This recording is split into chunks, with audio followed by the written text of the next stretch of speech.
The name Chef Boy came from, I was like, I don't know, 6 or 7. Mhm. And my sister, I love making my sisters laugh, right? I'm the youngest of 3. So there's one day I'm throwing primo stuff at her. I'm trying to get her to laugh. And she's like, just looking at me. I said, all right, fine. I look at the table and there's a can of Chef Boy RD over there. So I said, the Chef Boy RT, am out. As I walk away, I hear her erupt. I turn back. She's turning red. She's laughing. That was a core memory for me. So when I started thinking about the name for the channel, lots of interesting things came up, like Artemis Prime, Primetime Artie. It didn't feel important enough. Then that core memory creeps back up and it's like, yeah, I'm the chef boy. I cook up them videos, not the food. Hello. Welcome to another episode of Adeptus On-Air. I am again your host, Mike Hoffman. And today I am joined by the chef boy, Artie Shaw. Artie, how you doing, buddy? I'm doing well today. I cannot complain. How's your day so far? Oh, it's going well. I appreciate you taking the time to talk to us. I appreciate you giving me time to talk to you. So we're going to describe you in a few ways. We're going to describe you as an inspiring motivational speaker, a tech and video game enthusiast, passionate to automotives and motorsports, content creator. What don't you do? I don't do taxes. Then we're going to get along great. You do everything else, I'll do taxes. So it's funny because a while ago, my little brother, he's actually the reason why I even got into content creation as a whole. My little brother and my wife, they got together and they formulated a plan and said, he's not doing the thing he's supposed to. He loves talking to the camera. He loves talking to people. He loves helping people. So let's get him to do that. And when he mentioned it to me, my first instinct was to say, no one's going to watch me. I'm not that entertaining. You know about micro expressions, right? Yeah. How somebody will just give their face without thinking. Mm-hmm. Cool. Contempt is one of them. And he curled his lip up. And it was this moment that I knew that I was really, really in trouble. Because he curled his lip up and he looked at me and he didn't say a word. And then after it felt like an eternity, he said, what? And I said, I'm trying to double down on it. Like, well, what he was saying was, no, you really need to do this thing because you have a lot to offer. Right. Then he said, you understand you're a superstar, right? And I said, well, that's just my little brother talking. My little brother likes me. So he said, no, you can do anything. Like, I have a 10 gigabit Ethernet connection running through 3 different rooms in the studio right now. This is my office in the studio. Mm-hmm. I have like a racing rig right here. I have a flight sim rig over there. So when you ask, what don't you do? It's kind of like, I started looking at taxes and said, you know what? Someone needs to have something. Yeah. I appreciate you saving that for me. That was very nice of you. To be honest with you, when I first heard I was talking to you, I heard the name the Chef Boy. And of course, I default to cooking, culinary, and the like. And everything that I read that you do, that wasn't one of the things. So I don't cook. Can I keep you alive in a zombie apocalypse? Absolutely. Will you have any bouts of diarrhea or otherwise? Absolutely not. But will you want to eat my cooking if you have another chef anywhere around in the next 100-mile radius? No. But it's funny because the name Chef Boy came from, I was like, I don't know, 6 or 7. Mm-hmm. And my sister, I love making my sisters laugh, right? I'm the youngest of 3. And I like making people laugh in general, but my sisters were like top tier. They only laughed at my jokes when they were really funny. So there's one day I'm throwing primo stuff at her. I'm trying to get her to laugh. And she's like, just looking at me. I said, all right, fine. I look at the table and there's a can of Chef Boy RD over there. So I said, the Chef Boy RT, am out. As I walk away, I hear her erupt. I turn back. She's turning red. She's laughing.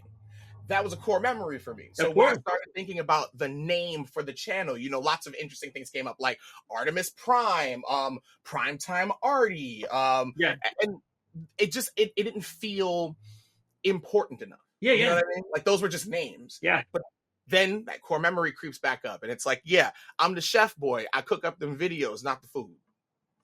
That works. That works. So obviously this wasn't a direction you planned on going because you got a push from your brother and your wife. What was your plan? Like, what did you want to be doing? Well, I mean, currently I am a consultant in the EMR space. So I'm a project manager, certified project manager, and I help to get people sunset from one EMR system, sun rising on another, specifically Epic, but some other ones as well. And for And people who don't know what EMR is, just take a second. electronic medical records. So the thing that your doctor is putting notes into when you go to the doctor. So I'm helping organizations to do that, like optimization, enhancements, all the buzzwords in the industry. But that's easy for me. It's like walk into a room, shake hands, kiss babies, make sure that the charts are set up, and then email them out. And it's like 90% of my job is communicating with people that don't want to be communicated with, but they love talking to me because I make everybody laugh. This is great. My brother asked me though, he said, so how much of your brain do you use when you're actually doing that? And I said, I never thought about that. So I really got to thinking while I was in the middle of a meeting, I use about 5 to 15% of my brain. Yeah. Which feels great, right? Because I tell everyone as a consultant, I get to come in with big guns. You have a problem, I shoot big guns at problem. Yeah. If I don't know how to handle the problem, I've probably seen something like it before. I can figure it out. Yeah. But then you get into like content creation and things like that. Now that's a new world. I have few answers. I feel this small. And then you've got the insecurity issues of, does anybody even want to look at me? You put up 5 videos, you get a total of 200 views. And it's like, I don't want to do this anymore. I want to go back to the thing that makes me feel really, really good. And luckily I had a thing, Yeah. There was a little bit of confidence I had bringing into every conversation with all of these bigger content creators like Demonology, Vontae 1K, Knockout 360, DJ Season, or DJ Morris. And it's like, these people have hundreds of thousands of YouTube subscribers, not Instagram followers, subscribers on YouTube. Right. It's like, wow, I'm in the room with these people. I'm hanging out with Dodge, the car company. And at least in the back of my head, I remember, you guys have all of this world, but I can always go back to being big guns for somebody. Yeah. So there's a little bit of confidence there. Yeah, and it helps you because, I deal with a lot of content creators. I deal with a lot of influencers. And, sometimes you hit, sometimes you don't hit. And if you don't hit, it's nice to say, okay, but I'm successful somewhere else. I have another space that I can go back to, be happy with, support my family, and all that kind of stuff. And at the same point in time, take the lead, take the risk, whatever word you want to use, to try and get into this other area. Because let's face it, you hadn't even thought about it till you got that push. And now suddenly you're probably in a space that you knew very little about. Very, very little. Very little. Which is funny because, dial back a little bit. It was 2018, and I had this thing in my head since I was a kid. It was Brooklyn's Superhero. Okay. And I wrote, like my mom kind of forced me, I guess, to write. Right, as a kid. So I by the time I was like in 3rd or 4th grade, I'd written almost every form of writing you could write. So essays, poems, songs, sonnets, spoken words. I knew iambic pentameter before I could say iambic pentameter. Like I had already been in that space because my mom was more of the academic, right? So I had written a manuscript, I guess. I call it a manuscript because it definitely wasn't a treatment. It definitely wasn't a script. But it was just like this guy who was saving people in Brooklyn, but didn't leave Brooklyn and just wanted to help people in Brooklyn. Not like the comic book characters I was reading. They helped in they take the world. And then they went to go to the world. It's like, okay, great. But this guy just helped in Brooklyn. It was like, all right, cool. I like this. This is great. And then 2017, I started thinking about it again. Yeah. And I said, Mom, do you remember this thing from like decades ago? And she said, oh yeah, I have it right here. Mom, why do you know where you have it? Like that was when I was 6. She said, everything you do is impressive to me. I'm like, whatever. It's a mom, whatever. So I looked at it and it I hate saying this because I don't actually want people to see it, but because of the work we put in, I can't take it down. It's on Instagram. Well, it's on YouTube right now. It's called Urban Ninja. If you look for it on Team Urban Ninja, you'll see some episodes. Right. So I kind of had a little bit of a handle on like camera stuff and posting stuff and like some of the multidisciplinary requirements of being a content creator or being in social media. But then it was the story, like the story was the main focus. Yeah. Now you're saying, I want you to be the main focus. Right. Which wasn't going to work. Right. Yeah. So the plan between my little brother and my wife was, you have this car, the car of your dreams, which it's a Dodge Challenger Hellcat. Okay. That car, it's stick shift, by the way. So I have a 6-speed manual muscle car with 700 horsepower. You see your face like light up when you talk about it. Makes no sense. It's not okay. I've wanted this for forever. So I got it, and I'm just driving it around Brooklyn. Nothing crazy, not doing anything impressive. I'm not posting about it. I don't want to. It's for me. Right. But he said people love watching people drive this car.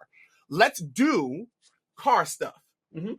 And he understood it. Like, for me, it was a story. What's the story? This car deserves to be seen. That's how I felt. So it's very easy at this point to push the car. Mm-hmm. And at a certain point, he starts saying, hey, people want to know about the car. I said, all right, cool. Let's do a voiceover. So we started doing some voiceover stuff. Then he said, well, why don't you, because we want to know who the driver is. This is now months later. We want to know who the driver is. So I want you to tell me 3 things you love about the car. I said, shoot, I can give you 12 things. Like, exactly. Just 3. And I want you to say it to camera, and we're going to get nice B-roll of the car. I said, okay. Then later, the car's not even in the shot, and I'm just talking about the car. Now we're 2 years out. Mm-hmm. And I start to be a little more honest with myself. I do love talking. Right. But I love helping people. Sure. And the content that's done well for me has been the content where I'm doing the thing that I actually want to do. Like, the first series to blow up, the first time I ever hit 1 million views on anything was teach you how to ride a motorcycle in 60 seconds. Okay. It was just showing people the things about a motorcycle and giving them the idea of it. Thing blew up basically overnight, and I got ridiculous numbers of followers, and people are in my DMs, and now it's like, hey, okay, brands are reaching out. Oh, this is the social media content creator lifestyle. All right. Yeah. Cool. But that was the only content I wanted to do at that point. Right. I don't want to do any more Hellcat content unless I'm teaching you how to drive stick. Unless I'm Yeah. So go back a little bit. 2019, there was a series that I released on YouTube called Stop Sounding Stupid. Mm-hmm. That was literally just me talking to camera and helping people to communicate better. Yeah. That was what I was supposed to be doing. But I didn't have enough. I think there are like 10 episodes out, maybe 7 episodes out right now. And it helped people. And I got on podcasts like this one, and people were asking, like, where did you get this great idea? And I'm like, this isn't a great, everybody's been doing this. Yeah. Everyone's talking. Everyone's a motivational speaker. Like, no, but yours is different. Like, no, it's not.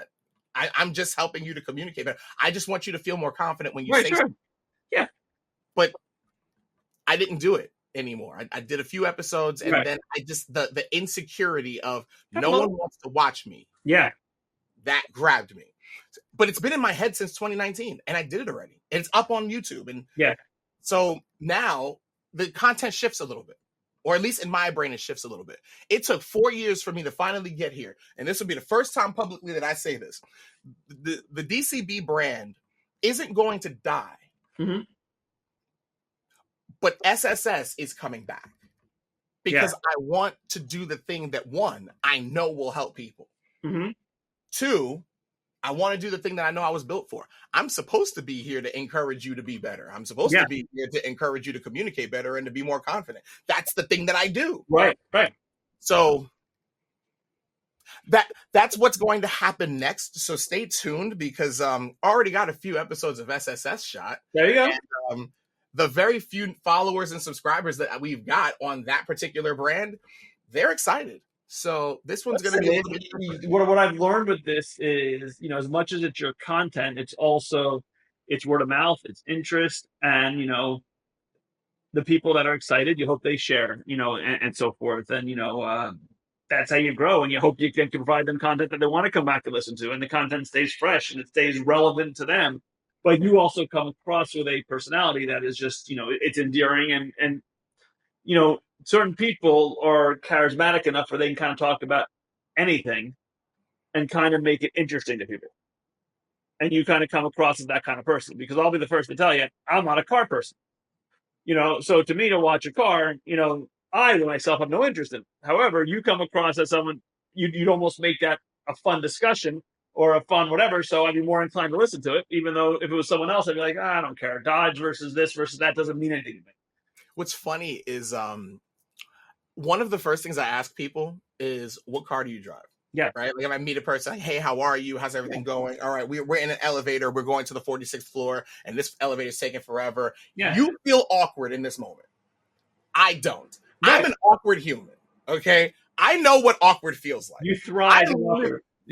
this is just life for me. Yeah. You know? It's kind of like during the pandemic, individuals were saying, it's harder to breathe, things like that. I live with asthma. Yeah. That's normal for me. Not knowing whether or not the next breath is gonna come or not, it's not that hard for me. But so being in an elevator, like, that's fine. I'll stare at a person the entire time and not feel awkward. It's fine. But I know, like, some days, it's like, let me help this person out. So I start talking to the person and I'll ask, what car do you drive? And normally they'll say something like a Honda Civic or a Hyundai Elantra or something like that. Yeah. Every car that you can name for me right now, any car, don't care what it is, I can give you at least one thing that I love about that car. Right. At least one. I do not like Teslas as a whole.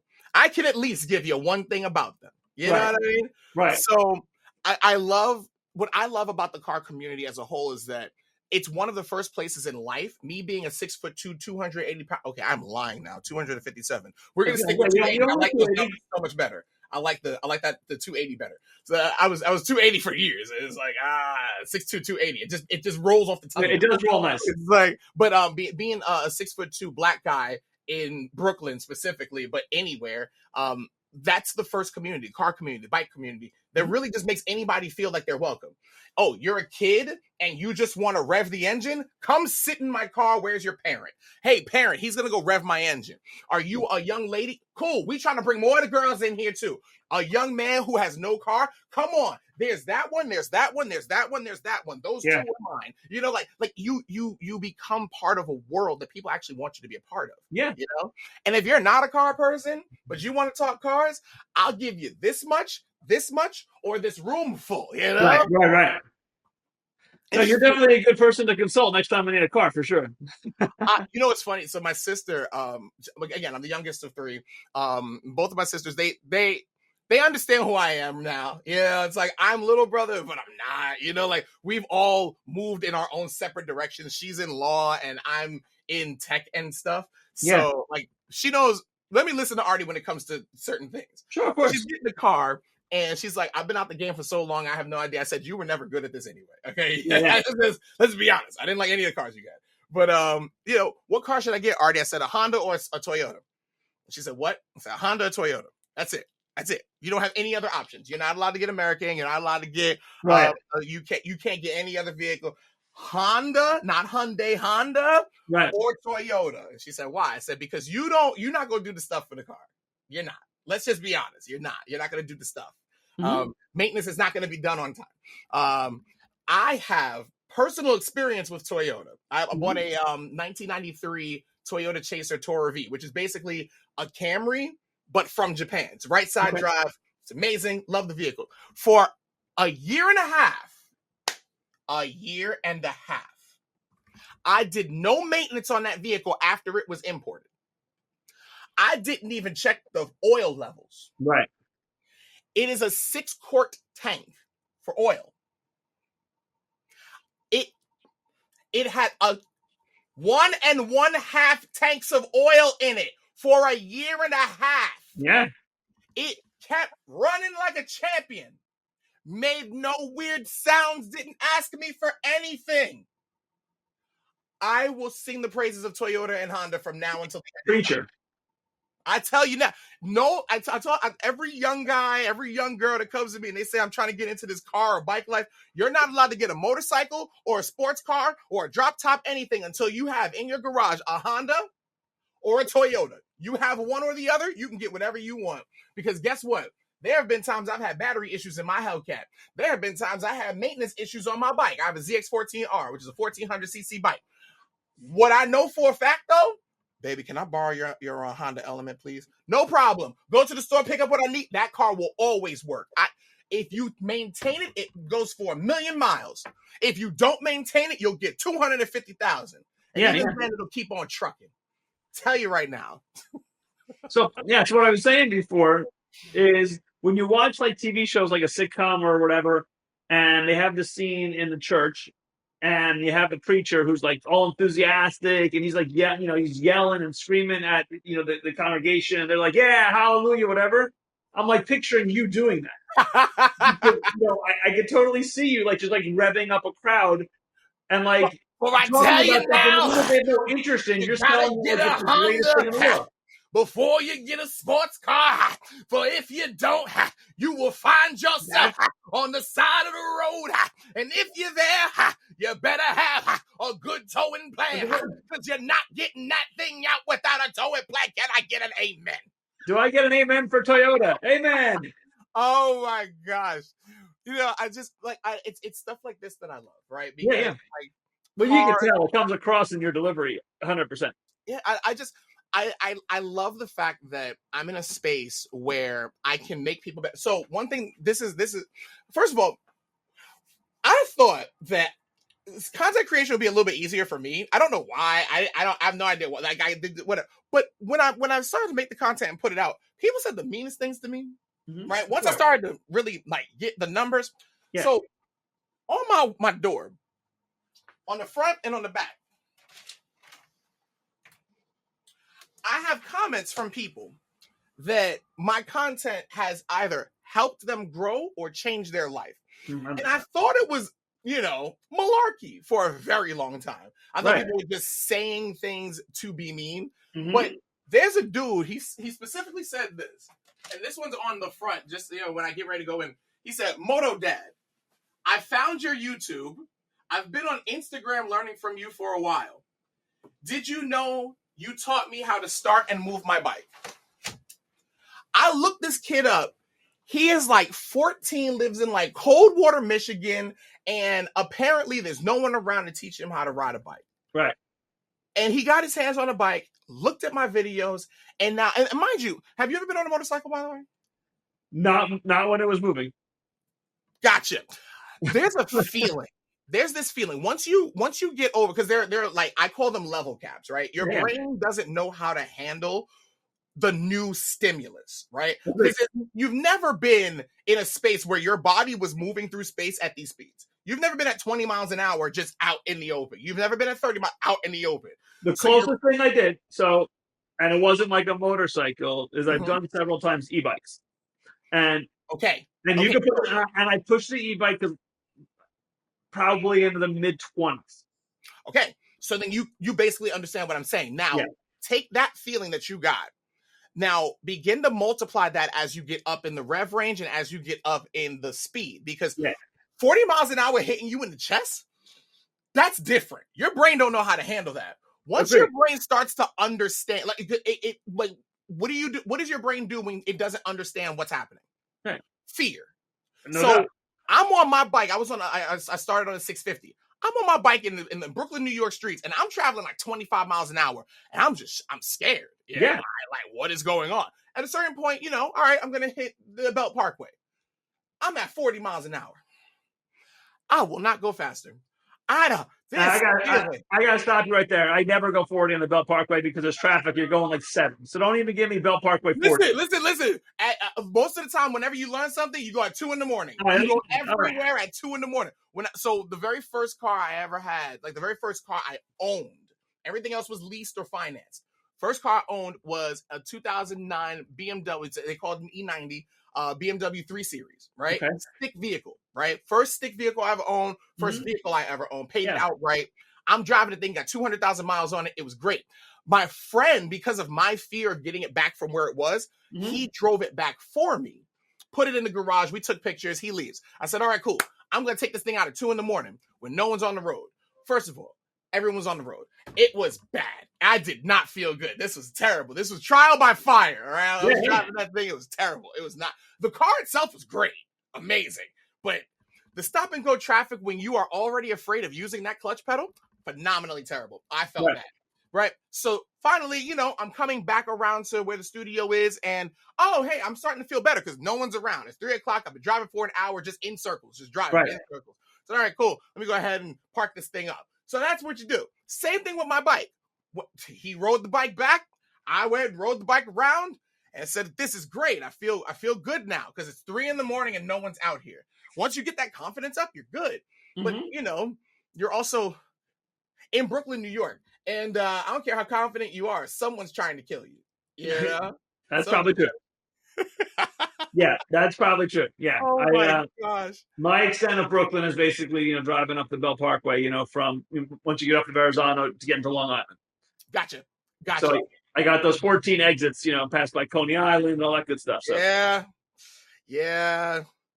I feel like the Belt Parkway is Brooklyn's FDR. Yeah. Like if you're traveling through, yeah, like very early on in my marriage, I had a job out in Westchester Square. So basically like Bronx adjacent. Sure. So we were living in Brooklyn at the time. Like right now the studio's in Brooklyn. So right now I'm in Brooklyn, but we live in Jersey.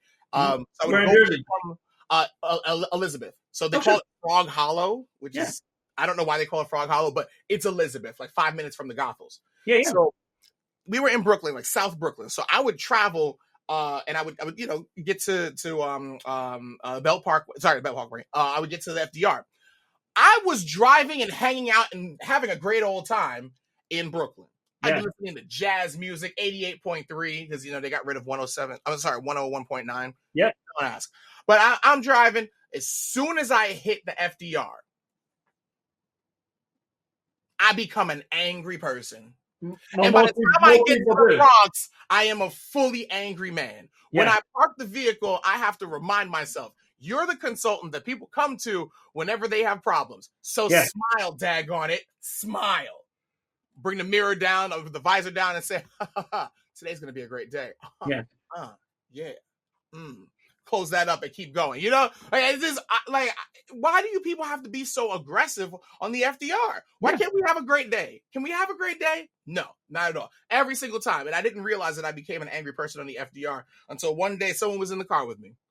And they said, you stopped talking the moment we hit the FDR. I said, oh. Well, so that's the way to get you to be quiet. Because, there's a way. Apparently I talk in my sleep. Well, here's the funny thing is, so when I got the bio today, kind of talks about things you like, and number 3, which I'm sure obviously, is quote unquote hearing myself talk, and I think you proved that very quickly. What's really interesting, so growing up, that phrase, like, oh, you just like hearing yourself talk, you like hearing yourself talk, that was used as a negative. So for years, I tried to be as far away from that idea as possible. I tried. But the thing is, I like to talk. I only have 3 obsessions in life, right? Like I think we're out of the age of like hard work. I think we're into the age of obsession, right? Okay. Where I'll take someone who is obsessed with the thing that I want to do over someone that worked hard to get that, right? Okay. So what are you obsessed with? That is what you'll be successful in if you do the thing. Well, I'm only obsessed with 3 things. 1, talking. 2, helping people. 3, my wife. So I kind of got I made all 3 work, kind of, sort of. Because I work with her, we have a production company together known as Drop 40 Productions. That's one tick off of there. Helping people, not only, so I have an internship there's always an internship going on. We literally just ended cohort A of 2025's internship. So we're going to have another one starting up right around about the middle of June, I think. Okay. So I'm helping individuals in the industry, because it's funny, like the conversations in TV and film right now are very different between where we are, like in the studio, and outside. Outside, people are talking about, hey, how am I going to, make it to the next this, that, or the other? And we're talking about buying a new camera. And I'm blessed to be in that space where we still are getting the types of contracts and the types of work that we're getting. That I have the ability to support not just taking care of us, but taking care of the interns as well, and taking care of the people that are around, and having our insurance paid, business insurance, equipment insurance. My God. So there's that. But also, I think it was last year that let's just be honest. It was 2024. Now it's 2025. Let's be honest with ourselves. I like to hear myself talk. I do. I think that some of the stuff that comes out of my mouth is genius. Some of it, not so much. No, I'm inspired by most of it, so it's good. So that's what I appreciate, right? Yeah. So a friend of mine asked me right around the time that I began to make the switch in my brain from DCB, or the Chef Boy content, which is automotive and motorcycle and video game-ish, over to SSS. When I was beginning to make that shift, he said, what do you actually want to do? Just give me a sentence. You're the one person in the world that can give me this sentence. What do you actually want to do? And I said, I want to help people be better. He said, what specifically? I said, well, one of the ways that I know I can help is whenever I'm on stage or whenever I'm doing a presentation, whether it's Teams or Skype or whatever. Does anyone even use Skype anymore? I don't know if anyone uses Skype. I don't believe so. I think you see now. Yeah, Zoom, you got Teams, people use WhatsApp, all that kind of stuff. Yeah. Got it. Google. So using WebEx or whatever, Yeah. if I'm in person and like people are, for instance, there was a project that we were working on for the client, and there was a young lady and a young man that were with me, and I like giving attribution. So if you were this portion of the presentation, that's yours. You got it. I'm not going to sit here and say, hey, everybody, how are you? So this is all of the stuff that my team worked on. Let me tell you about it, because now I become the face of your stuff. Understood. She looked at me with terror. Yeah. Unadulterated terror. Yeah. And I looked at her. Now, mind you, I'm a very touchy-feely guy, but when it comes to women, I'm not touching you like that. So I'm looking at her, and like the every fiber of my being wants to just hug her. Like, oh my God, what happened? What am I missing? And she's like, please don't make me talk. I said, what do you mean don't make you talk? Like, do you understand that 50% of what we're about to show, the stats, the figures, the statistics are yours? I need your genius to be represented by you. She said, I don't need that. I did my job. We're good. And I asked her, why are you afraid? Now, mind you, again, I understand why people are afraid of public speaking. Most people don't even understand why they're afraid. Right, I agree. A lot of people are. I agree. Adjudication. You don't want to be judged. You don't want to be adjudicated by your peers or anyone else. You don't want to be seen as stupid. Like, imagine everyone is in their underwear. That doesn't help. Like, I don't even know why anyone said that to begin with. No, like you're prepared. And for that, you should have the confidence to say whatever's on your mind. You'll be fine. So after about 5 minutes of talking to her, she's not rared up and ready to go, but she said, I can do it. And that's all I needed. That right there. That got me excited. The young man who, I think he's like 22 at the time. This is like last year. He's looking at her, and then he looks at me. He says, I'll take my part too. Yeah. Okay. Do you guys need any tips on how to feel better while you're up there? Yes. Oh, okay. I'll give you 2. You don't have to write it down. Just keep it in your mind. And they said, all right, fine. Gave it to him. And then I said, hey, team, so I'm going to sandwich this, okay? It's a very strange thing. I'm the bread, okay? This is the meat. I introduced Katrina, the cheese, Derek, and I'll be here at the end. So all of the stats, ready for you to go. She killed it. Yeah. Later, as soon as we finished, this was hilarious. She tells me later that this was disgusting and she apologized. And I'm like, don't apologize. That was hilarious. She walks away. We all leave the room because we wanted them to discuss, and then we wanted the chairperson to come in. She immediately reaches into her bag, grabs a napkin, reaches it down her shirt, and wipes sweat from under her arms. She said, I'm dying, Artie. I'm dying. I look at the napkin. It is completely saturated. I said, but you did it. Yeah. True. This woman grabs me around my waist and hugs me so tight that I had to tell my wife. I said, why did you touch me like that? Don't do that again. But she felt great. And that meant more to me than anything else. I played basketball for years, and my favorite thing to do was an assist or a rebound. Like, I didn't care as much about scoring. Right, sure. I want to see you do well. I want to see my team do well. I was never supposed to be a center. I was supposed to be a point guard, but for some strange reason, I wanted to be just like my dad. Don't ask. I'm 6'2", and I want to play Shaq's position. Right. Like, I'm sure that might have worked in middle school and high school, but then I was tiny back then. Really? I guess I was a late bloomer, I suppose. I was senior year before I even touched 6 feet. It was crazy. It's absolutely insane. So I was playing center, and I was this small compared to everybody else. You know? Yeah. But my skills were great. Listen, I wanted the basketball more than anybody else. That's why it's weird having run away from specifically Stop Sounding Stupid and running away from the camera and running away from this, because that's what made my career in basketball. Like, I wanted the ball more than you did. Mm-hmm. And it meant doing the things that got me the ball. I didn't want to shoot it. I'd dunk on somebody, but I didn't care about dribbling. I cared about stopping you on defense, and therefore I was going to win. And then all of a sudden I became an adult and I stopped going after the ball. Yeah. So that's why I keep telling my niece and nephew, grow up, mature, but never become an adult. No, it's hard. Don't be an adult. Instead, be a kid Mm-hmm. that pays their bills on time. That works. If you can do that, you're fine. That's a great way to put it. Be a kid with adult responsibilities, but don't be an adult. Be a kid that takes care of what they're supposed to take care of. Oh, you're a father?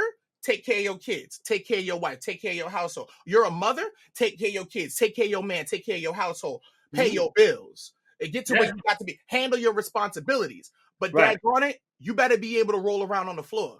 Yeah. You better be able to pick up a Fisher-Price toy and get as much joy out of it at 43 as you did at 3.